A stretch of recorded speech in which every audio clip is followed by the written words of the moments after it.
نہ کوئی غم کرو نہ خوف، خوشیاں مناؤ جنت کی جس کا تم سے وعدہ کیا گیا تھا۔ اللہ کی ربوبیت پر اطمینان جب انسان کو ہو جاتا، میرا رب اللہ ہے، ربی اللہ، انسان کے لیے نہ کوئی کھٹکا، نہ کوئی خطرہ، نہ کوئی خوف، نہ کوئی حزن۔ جو کچھ ہو رہا ہے کس کے اذن سے ہو رہا ہے؟ اللہ کے اذن سے۔ اللہ کے اذن کے بغیر پتا تک نہیں ہلتا۔ یہ کوئی اندھا بہرا مادہ نہیں ہے جس سے مجھے کوئی خوف ہو۔ اندھا بھینسا چلا رہا ہو اس سے تو ڈرنے کا ہر انسان کو ڈرنا چاہیے، نہ معلوم کس کو ٹکر مار دے، لیکن نہیں، اس کائنات کو چلانے والا ایک سمیع و بصیر خدا ہے۔ وہ جو میرا دوست ہے، میرا ولی ہے، اللہ ولی الذین آمنوا یخرجہم من الظلمات الی النور، اللہ اہل ایمان کا ولی ہے، ساتھی ہے، پشت پناہ ہے، مددگار ہے، حمایتی ہے۔ بتائیے جسے یقین ہو جائے کہ اللہ میرا مددگار، اللہ میرا محافظ، اللہ میرا پشت پناہ، اللہ میرا حمایتی، اس کے لیے کوئی خوف ہوگا؟ اس سے کوئی ڈر ہوگا؟ میں مثال دیا کرتا ہوں ایک بہت سادہ، پنجاب کے دیہات کی۔ تو بڑا چودھری ہے اور کوئی غریب کسان ہے۔ اس غریب کسان کے جانوروں کو ہر وقت اندیشہ ہوگا چوری کا، کوئی میری بھینس کھول کر نہ لے جائے، کوئی میرا بیل کھول کر نہ لے جائے۔ لیکن جس کے بارے میں یہ سب کو معلوم ہو کہ وہ جو بڑا چودھری ہے وہ اس کا دوست ہے، اس کی بچیا کو کوئی خوف ہوگا؟ اس کی بھینس پر کوئی ہاتھ ڈالے گا؟ اسے کوئی اندیشہ ہوگا؟ نہیں۔ کیوں؟ کہ وہ بڑا چودھری، بڑا اس کا یہاں کا سردار، جاگیردار، سب کو معلوم ہے وہ میرا دوست ہے، کوئی میرے خلاف اقدام نہیں کر سکتا۔ اس دنیا میں یہ چھوٹی سی بات اگر آپ کے دلی اطمینان اور سکون کا باعث بن سکتی ہے تو ذرا تصور کیجئے۔ میں لفظ تصور استعمال کروں گا صرف اس لیے کہ اس کا ہم جس کو کہتے ہیں ادراک اور شعور کر نہیں سکتے، اگر کے ساتھ کر سکتے۔ اگر یقین ہو کہ اللہ میرا مددگار اور یقین ہو کہ اللہ ہر آن میرے ساتھ ہے، پھر کوئی خوف؟ کس کا خوف؟ کوئی شے اللہ سے بالاتر ہے؟ کوئی قوت اس سے زیادہ طاقتور ہے؟ کوئی اس کے ارادے کو بدلنے والا ہے؟ کوئی اس کی مشیت کے آڑے آنے والا ہے؟ یہی بات ہے جو حضور نے فرمائی۔ یہ ایمان کا حاصل ہے لب لباب، کہ دیکھو اچھی طرح اس بات کو ذہن نشین کر لو، اگر تمام انسان مل کر تمہیں کوئی نقصان پہنچانا چاہے نہیں پہنچا سکتے، مگر جو کچھ اللہ نے لکھ دیا ہو، اور تمام انسان مل کر تمہیں کوئی نفع پہنچانا چاہے نہیں پہنچا سکتے، مگر وہ شے جو اللہ نے طے کر دی۔ آپ پھر میں کہوں گا ذرا طاری کیجئے، اسے فرض کیجئے، اسے سوچئے۔ اگر اس حدیث پر ہمارا دل ٹھکا ہوا ہو تو کسی سے ڈر ہوگا؟ یہ مجھے نقصان نہ پہنچا دے، یہ میری رپورٹ خراب نہ کر دے، یہ میری انکریمنٹ نہ رکوا دے، یہ میرا یہ نہ بگاڑ دے، یہ میرے یہ نقصان نہ پہنچا دے۔ اس کا ڈر، اس کا ڈر، اس کا خوف، اس کی خوشامد، اس کے لیے جا کر طرح طرح سے اپنی عزت نفس کو ذلیل کروانا اس کے سامنے، یہ سب کچھ کیوں کرتا ہے انسان؟ جب سمجھتا ہے کہ اس کے ہاتھ میں میرا کوئی نفع ہے، اس کے ہاتھ میں میرے لیے کوئی ضرر ہے، یہ مجھے کوئی غضب پہنچا سکتا ہے، یہ مجھے کوئی نقصان پہنچا سکتا ہے، یہ میرا کوئی کام بنا سکتا ہے، یہ میری کوئی ضرورت پوری کر سکتا ہے، اسی کا نام شرک ہے۔ جہاں آپ نے یہ سمجھا کہ غیر اللہ کے اندر کوئی طاقت موجود ہے، وہی شرک ہے۔ بتوں سے تجھ کو امیدیں، خدا سے نو امیدی، مجھے بتا تو صحیح اور کافری کیا ہے؟ شرک تو یہ ہے۔ جس پر بھی تمہیں یہ خیال ہے، کلمہ ہے یہ کلمہ سوم، لا حول ولا قوت الا باللہ، ذرا اس پر دل کو کبھی اگر آپ تصور کریں، پھر فرض کریں، دل ٹھک جائے اس پر، کوئی طاقت نہیں۔ یہی بات تھی جو شیخ عبد القادر جیلانی رحمۃ اللہ علیہ نے اپنی وصیت میں اپنے بچے سے کہی۔ 11ویں دینے والے ہیں، لیکن حضرت شیخ عبد القادر جیلانی کی وصیت اور تعلیمات کو کتنے لوگ ہیں کہ جانتے ہو؟ یہ جن مقامات تک پہنچے ہیں وہ کس چیز کی بدولت پہنچے؟ انہوں نے جو پیغام دیا وہ کیا تھا؟ اے میرے بچے، جس طریقے سے قرآن مجید میں حضرت لقمان کی نصیحتیں جو ہے نقل کر دی گئی ہیں، میں یہ عرض کروں گا بالفرض اگر قرآن حضرت عبد القادر جیلانی کے بعد نازل ہوا ہوتا تو شیخ عبد القادر کی یہ نصیحتیں بھی قرآن میں درج ہوتی۔ اتنی اونچی نصیحتیں ہیں۔ اے میرے بچے، اس حقیقت کو ذہن نشین کر لے، لا فاعل فی الحقیقت ولا مؤثر الا اللہ۔ اس کائنات میں نہ کوئی فاعل حقیقی ہے نہ مؤثر حقیقی ہے سوائے اللہ۔ کسی شے میں کوئی تاثیر نہیں اگر اللہ نہ چاہے۔ آگ جلا نہیں سکتی اگر اللہ نہ چاہے، پانی ڈبو نہیں سکتا اگر اللہ نہ چاہے، زہر ہلاک نہیں کر سکتا اگر اللہ نہ چاہے، کوئی چیز فائدہ نہیں پہنچا سکتی اگر اللہ نہ چاہے۔ تو در در پہ کیوں سر جھکاتے ہو؟ در در پر کیوں جبیں سائی کرتے ہو؟ سب کے سامنے کیوں ہاتھ پھیلاتے ہو؟ ایک اللہ سے مانگو، ایک اللہ کے سامنے زمین پر اپنی جبین رکھو۔ لا فاعل فی الحقیقت ولا مؤثر الا اللہ۔ نظر آتا ہے ہمیں کہ پانی پیاس بجھا دیتا ہے، پیاس بجھانے کی صلاحیت پانی میں نہیں ہے، اللہ کے اذن سے۔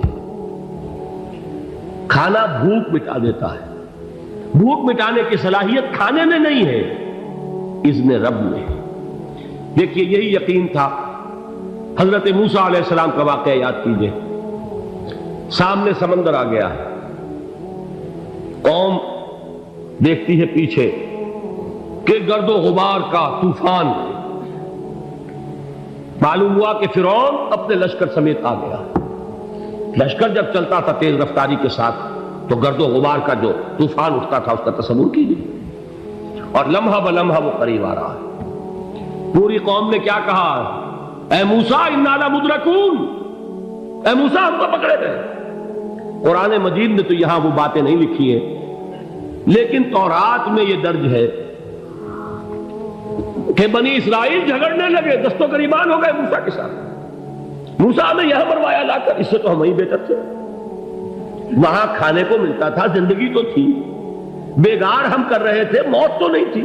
اب جو کچھ ہوگا اس کا تصور کرو، جس طریقے سے ہمارے ٹکڑے اڑائے جائیں گے۔ تو لڑ رہے ہیں حضرت موسیٰ علیہ السلام سے، یہ تورات کی تفصیل ہے۔ قرآن میں صرف اتنا آیا ہے، پریشان ہو کر انہوں نے کہا انا لمدرکون، موسیٰ ہم کو پکڑے گئے۔ اس وقت موسیٰ کا جواب کیا ہے؟ کلا ان معی ربی سیہدین، نہیں، میرے ساتھ میرا رب ہے، وہ راستہ دے گا۔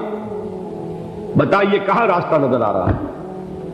یہ ہے ایمان بالغیب۔ راستہ نظر نہ آئے تب اللہ پر یقین ایمان ہے۔ جیب میں پیسے ہوں اور تب دل کو اطمینان ہے تو ایمان کس پر ہوا؟ پیسے پر، اللہ پر نہیں۔ جب وسائل و ذرائع نہ ہو اور پھر یقین ہو کہ اللہ مسبب الاسباب ہے، وہ اسباب کا پابند نہیں ہے، وہ اسباب کا محتاج نہیں ہے، اسباب اس کے محتاج ہے۔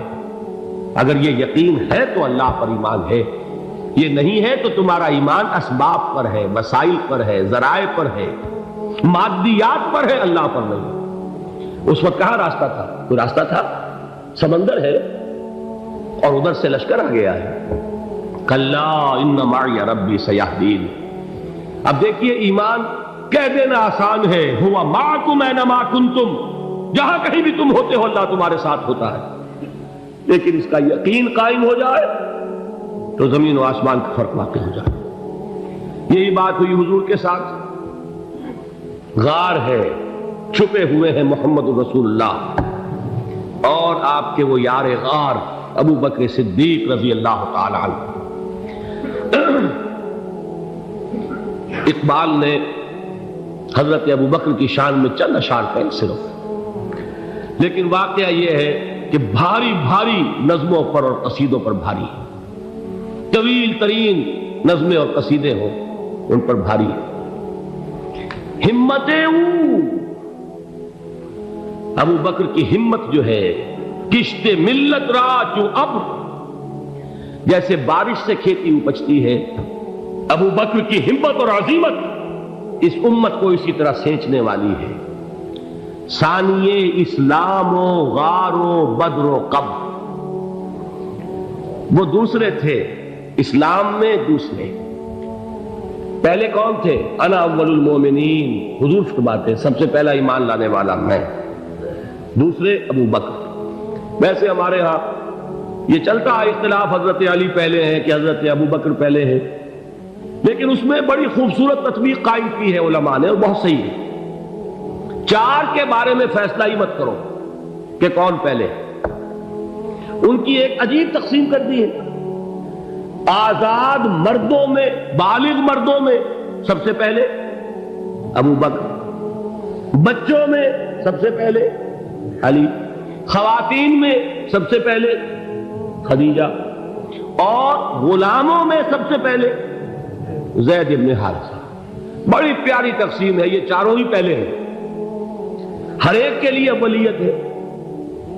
اور واقعہ یہ ہے کہ اگر زمانی اعتبار سے تعین ہوگا تو پہلے خدیجہ الکبریٰ آئیں گی رضی اللہ تعالی عنہ، کسی اور سے بات کرنے کی نوبت بعد میں آ سکتی ہے، پہلے تو اہلیہ محترمہ سے بات ہوئی، آتے ہی پہلی وحی ہوئی ہے، ابھی تبلیغ کا حکم نہیں تھا، کس کو بتایا واقعہ؟ ابھی اپنی نبوت کی تبلیغ کا تو حکم ہی نہیں آیا، واقعہ کس کا ہے؟ وہ خدیجہ کا ہے۔ جب کہا ہے کہ خشیت علی نفسی، مجھے اپنی جان کا اندیشہ ہے، تو کیا جواب دیا خدیجہ نے رضی اللہ تعالی عنہا؟ وہ صدیقۃ الکبریٰ ہے، صدیقات جو ہے خواتین ان میں چوٹی پر خدیجہ الکبریٰ ہے رضی اللہ تعالی عنہا، اور صدیق جو مرد ہیں ان میں صدیق اکبر ہے ابو بکر صدیق رضی اللہ تعالی عنہ، لیکن صدیقات میں چوٹی پر۔ جب حضور نے فرمایا خشیت علی نفسی، کیا فرمایا، کیا عرض کیا، کیسے تسلی دی؟ نہیں نہیں، اللہ آپ کو ضائع نہیں کرے گا، آپ غریبوں کے ہمدرد ہیں، آپ مساکین کے تکالیف رفع کرنے والے ہیں، آپ بیواؤں کی سرپرستی کرتے ہیں، آپ مسافروں کی خدمت کرتے ہیں، اللہ آپ کو ضائع نہیں کرے گا۔ یہ یقین ہے اس خاتون کے اندر۔ خیر وہ ایک علیحدہ بات ہو جائے گی۔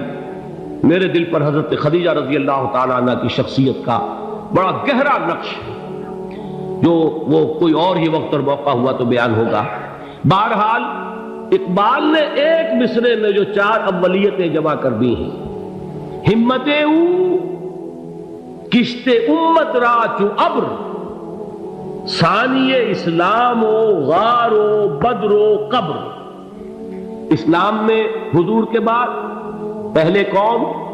ابو بکر۔ غار میں حضور کے ساتھ کون؟ ابو بکر۔ بدر کی رات اللہ کا رسول سر بسجود، وہ جھاڑ، وہ گھاس پھوس کی جو جھوپڑی بنائی گئی تھی، اور وہاں تلوار ننگی لے کر پہرا دینے والا کون؟ ابو بکر۔ اور اس حجرہ عائشہ میں محمد کے بعد سب سے پہلے دفن ہونے والا کون؟ ابو بکر رضی اللہ تعالی عنہ صلی اللہ علیہ وسلم۔ وہ جو معاملہ میں سنا رہا تھا غار ثور کا، حضرت ابو بکر بھی حضور کے خیال سے لرز گئے ہیں۔ آپ کو یاد ہوگا کہ جا کر پہلے تمام جتنے سوراخ تھے انہیں بند کیا، ایک سوراخ رہ گیا تھا جس کو بند کرنے کے لیے کوئی کپڑا نہیں تھا، وہاں اپنی ایڑی رکھی ہے، تب کہا ہے حضور سے تشریف لائیے، اور اپنے زانو پر حضور کو لٹایا ہے، اور وہاں کسی موذی جانور نے کاٹا ہے، حضور کی آنکھ لگ گئی تھی، اس وقت اس بل کے اندر جو بھی بچھو ہے کیا ہے واللہ عالم، اس نے کاٹا ہے، اس کی تکلیف کی وجہ سے ابو بکر کی آنکھوں سے آنسو ٹپک گئے، حضور کے چہرے مبارک پر پڑے ہیں، تو حضور جاگے ہیں، معاملہ کیا ہے؟ ایڑی نہیں ہٹائی وہاں سے، مبادا وہ جانور وہاں سے نکل کر محمد الرسول اللہ کو کوئی گزن پہنچا دے، ابو بکر کی ایڑی ہے، جس طرح چاہے کھا لے، ختم کر دے، جان نکل جائے تب کوئی آنچ آئے، محمد پر تو آئے، لیکن جیتے جی نہیں۔ وہ ہے ابو بکر حضور کے خیال سے۔ اس وقت حضور نے پھر اپنا لعاب دہن لگایا ہے، اور اس سے پھر آپ کی تکلیف ختم ہوئی۔ جیسے خیبر میں حضرت علی کی آنکھ دکھ رہی تھی، اس کو جو شفا حاصل ہوئی ہے وہ بھی حضور کے لعاب دہن سے ہوئی۔